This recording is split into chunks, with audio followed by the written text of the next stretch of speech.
not think for themselves. You're on a ship. The ship is sinking. There's 10 boats in front of you. One of the boats doesn't have a hole in it. The other 9 boats have holes in them. You got 10 members in your family.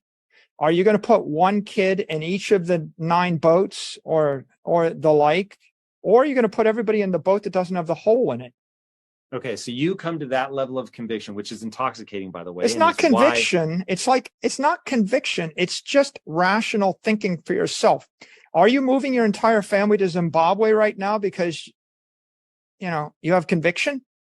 Or let me reverse it. Why is it that you don't move your entire family to Zimbabwe, sell all your stuff, and buy the Zimbabwe dollar?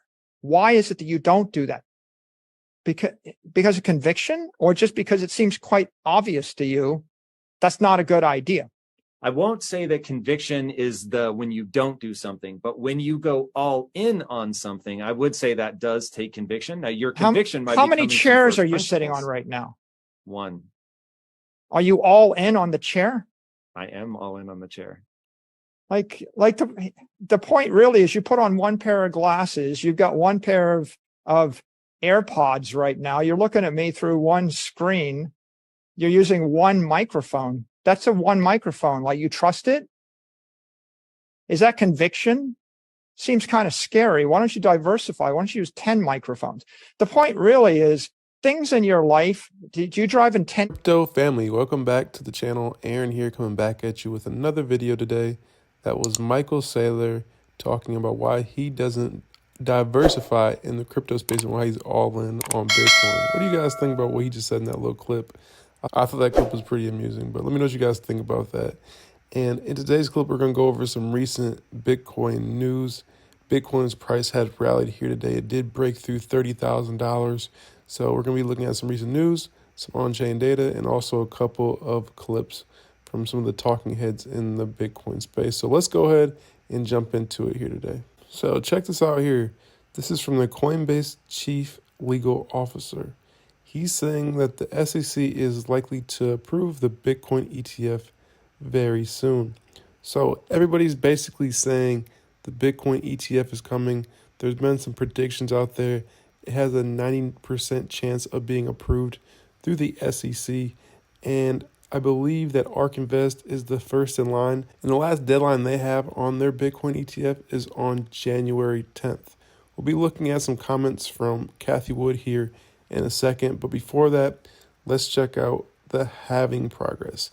So 87% of the way to the halving. We know the halving is next year. In April, this year has gone by very quickly. The halving is almost here. And you can see what Bitcoin has done the rest of that 13% to the halving. So back here in 2016, the rest of the 13% it actually went up. And then back here in 2020, that was actually during the big COVID dump, but it was actually going up for the remaining 13%. So this 30K move, we could potentially see Bitcoin continue to the upside if it follows what it did over the past 2 halving cycles. So something to pay attention to there. But we're going to go ahead and jump into this Cathie Wood clip. She's talking about how the SEC has engaged with her in the Bitcoin spot ETF. So let's go ahead and play the clip. Like the SEC is going to be forced to approve a spot Bitcoin ETF. What, if any, communications have you had with the SEC about your application? Where are we in this whole thing? Well, it was publicized and disclosed. I think it was last week that we had responded to the SEC's request for information around our Bitcoin filing, and we responded. And that's basically all we can say. I think many people think the fact that the SEC chose to ask questions is a change in behavior. And therefore, I do think hopes are rising that a number of Bitcoin ETFs will be approved. Yeah, my understanding is the court now is going to issue a mandate about how to enforce their decision here to the SEC, and their SEC is going to basically follow that mandate. Everybody is assuming at this point that they'll probably approve most of the Bitcoin ETFs by the end of the year. Is that's a reasonable assumption at this point? They lost the court case. They chose not to appeal it at this point.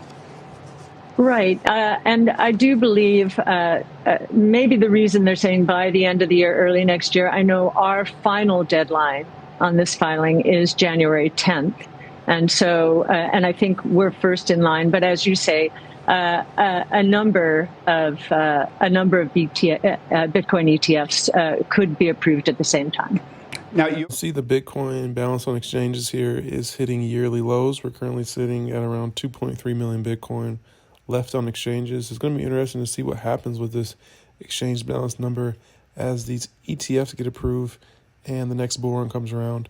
And we have that halving next year that cuts the amount of supply that gets released every day in half. So it's going to be interesting to see how this continues to trend in the future, if we just continue to get new lows after new lows, or if it actually will start to increase again. But in my opinion, I think we're going to continue to just see new lows from the Bitcoin balance on exchanges. And I also want to share some of the addresses with balances greater than 10K here. So these are the mega whales. They aren't really accumulating. It's been around the same, around 110 wallets with over 10K Bitcoin. If we look at addresses with over 1K Bitcoin, they have started to accumulate here a little bit, going from around 2,000 just a couple of days ago all the way up to 2012. And then addresses with balance greater than 100, they have been accumulating here as of recent. You can see that. So a lot of whales picking up some Bitcoin right now, and that's probably why the price has gone up here. But we can see here addresses with balance greater than 10 Bitcoin has actually gone down. So it looks like some potential selling off from these wallets and selling at that 30K price there for some of the smaller wallets. And then addresses with a balance of greater than 1 Bitcoin is actually going down now. It was actually going up for quite a long time. This is the first time we've seen that start to trend down.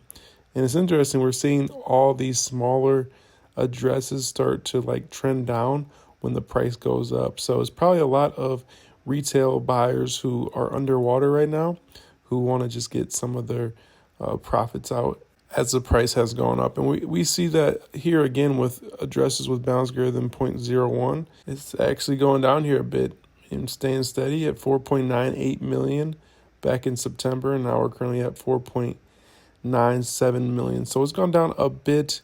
And then addresses with a balance greater than 0.01 BTC. This has actually gone down here as well. So a lot of the retail wallets look like they are selling off into some of these recent price rises we've had here for Bitcoin, and then just addresses with non-zero balance. So it's gone down here again. Just more people selling off their Bitcoin potentially as the price has rised here recently. But let me know what you guys think about that. It looks like the whales are picking up here and a lot of the retail buyers are selling off. And then if we look at the hash rate for Bitcoin, it's continuing to hit new all-time highs, so that's good to see. It's going to be really interesting to see what happens with this hash rate after that next halving. And it's going to be really interesting to see what happens here with the hash rate, because when the halving does happen, these miners aren't going to be able to get as much rewards. It's going to be cut in half, and it's going to really incentivize some of the non-renewable energy sources that are being used out there. The cheapest cost of electricity is going to win when it comes to these Bitcoin miners. So it's going to be interesting to see how this hash rate progresses after April of next year. And if the miners continue just to plug in new machines and the hash rate just continues to go up even after the halving, that would be exciting. Obviously, if the price of Bitcoin goes up, it'll incentivize miners to want to mine even more. So that's some on-chain data for you guys. That's really all I had for today's video. Bitcoin hitting 30K. It's pretty exciting. We haven't seen a price move like that in a long time. So let me know what you guys think about Bitcoin now. Are you buying more? Are you selling off? Are you just hodling? Put all your thoughts in the comment section below. And I appreciate you watching all the way to the end. Like the video if you haven't already. It definitely helps out the channel. It helps push the message of Bitcoin. But my name is Aaron from the Bitcoin Bros. I'm out. I'll see you guys in the next one, and have a great rest of your day.